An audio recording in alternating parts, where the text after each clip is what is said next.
Improv Tipsters. Welcome back to Improv Tips, where I and some of the best improvisers in the world give you improv tips and advice to make you a better, more confident, and happier improviser wherever you are on your improv journey. I am, as always, your host, Paul Vaillancourt. Let's get into it. A couple of weeks ago, I made this video, ding ding, about practicing improv solo or practicing improv at home, because some of us, or a lot of us, are in the at home or solo situation now. And the response to that was so fantastic that I wanted to make some more videos showing some more things you can do to practice improv at home. Keep your chops up and keep your skills going, even while maybe you're not engaging with other teammates or other classes or rehearsals or whatever as much as you were before. So in this video, ding ding, that I mentioned, I shared a very basic technique that I share with a lot of people. What can I do between classes or rehearsals or whatever to keep sharp and keep thinking about improv, right? And that really had to do a lot with one of my basic beliefs about improv, which is giving and playing big playable gifts. Giving and playing big playable gifts. All right. So check that one out, because that's going to be the foundation for a lot of things we're going to do in these upcoming videos. Today, though, I want to talk about creating characters on the fly, creating characters for improv. Now, these exercises work great in rehearsal or in IRL, in real life, as the kids say, but they are also great because you can do them at home solo. All right. So I'm going to share with you my top 4, a bonus tip at the end, 4 tips for creating characters on the fly in improv. Let's begin. So the first one is when I'm trying to create a character like on the fly in a scene, I use people I know, someone I know or someone I've come into contact with, right? Maybe it's my wife, maybe it's my kids, my parents, my teacher, my kid's teacher, someone at a coffee shop, a librarian, whatever. I use people that I know, right? Because right away, boom, whole cloth, there's a character there.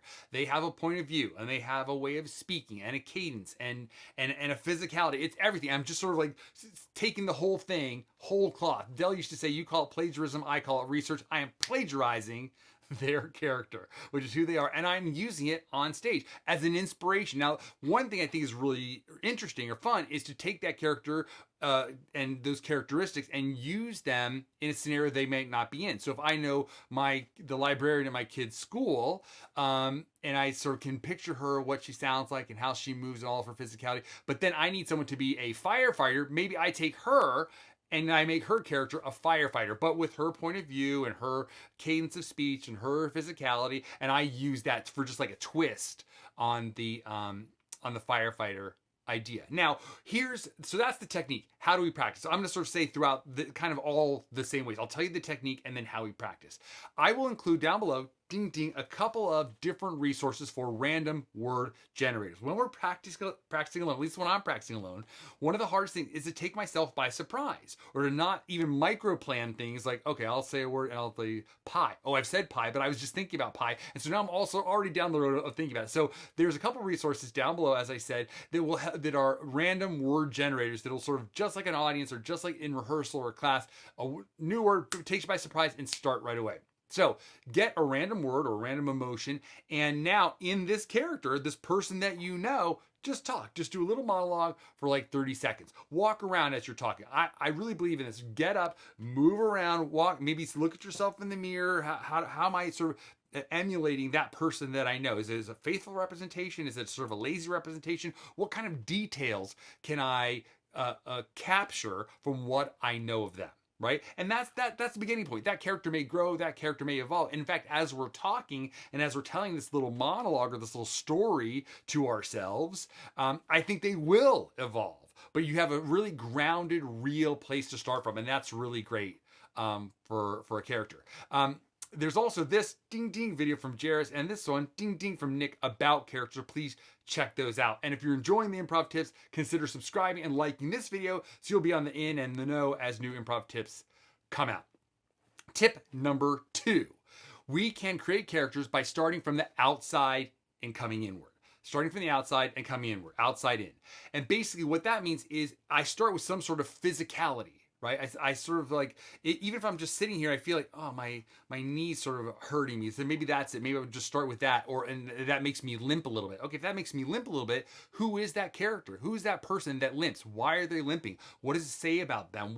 How does that influence their point of view? Right, that physical thing, that outward thing then has some sort of implications for inside, how I think about the world. What is my backstory? What am I thinking? How do I interact with the world? What is that big playable gift that comes from that hurt knee? So maybe I have a hurt knee and that makes me very rugged. Okay, great. Then I've got that rugged thing. That's my big playable gift, as we said, ding ding in this video, right? And then I play that forward. Again, get that random word from one of those resources down below, and then just walk around the space a little bit. Feel your body. Feel what that means. Just for like 5-10 seconds. Feel what that little hurt knee, or that sort of slumped shoulders, or that really perky, peppy attitude, how does that sort of start to influence your psychology? Because our psychology is really related to or connected to our physiology. Right? So now we're using our physiology to influence our psychology. And if I can, I want to label it or give it that sort of like great handle or hook of that big playable gift that goes along with it. And then again, just walk around 5-10 seconds, feel your body. And then once you sort of have that point of view, you're starting to form, boom, start talking. Just do a monologue for 30 seconds or 45 seconds or a minute, walking around, trying it on, see how that feels. How does your body influence your point of view? That's really, really important. The third tip is, of course, the opposite, starting with the inside and working out, starting with the inside and working out, right? Inside out. And in this one, we can start with that big playable gift, or some of these resources have an emotion or something that you can, some random thing, but we start with that interior point of view.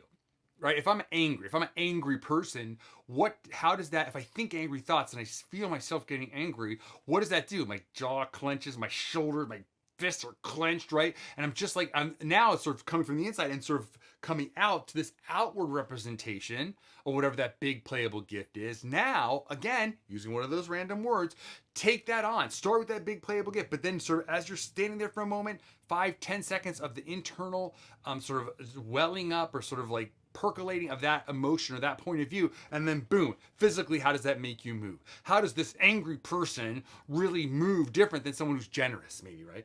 I'm very like, outward and giving with my physical presence. I'm open.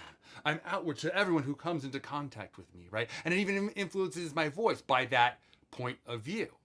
Okay? So far we've seen using people that you know, starting from the outside, the physicality, and working into the psychology, and then the inside, psychology, working outward to the physiology. And I'm gonna give you one more based on this ding ding improv tip here, and it's called character refrain. Character refrain, right? And that is something you say about your character, something someone else says about your character can become that character's refrain, right? And once I know that character's refrain, I can say it pretty often and keep revitalizing that idea. And once I have that one thing, and in a show one time where I really sort of recognized this idea, I was a character named Randy, who was sort of like a low status character, but who wanted to be a high status character. And I said, this is Randy's time to shine. And then once I said that, I was like, oh wow, that's it. That's really who Randy is. And he had this little gesture that went with it. And so whenever things would come up, like the phone would ring and someone would say, hey Randy, can you get this? Like, this is Randy's time to shine. I'm gonna get that phone and answer it. And that sort of really, that little gesture and that little refrain really kept re-energizing that character, because having a character and maintaining a character over the course of a scene takes energy. A lot of times I'll see someone sort of come into a scene with a big character, and then by the end of the scene, they're just neutral because it's just too tiring and they're not thinking about it and they're not using it. Character refrain is super helpful because every time you say it, it sort of connects you back to the source. So once again, what is that thing? What is that one phrase or one idea that you could say, that someone could say about you, you could say about someone else, or just to think about someone that you see on TV or that you know in your life? What's one line you would say about them? That guy really knows what he's doing. Great. Boom. All right, that woman is like a young mistress of the universe, right? Boom. What does that mean?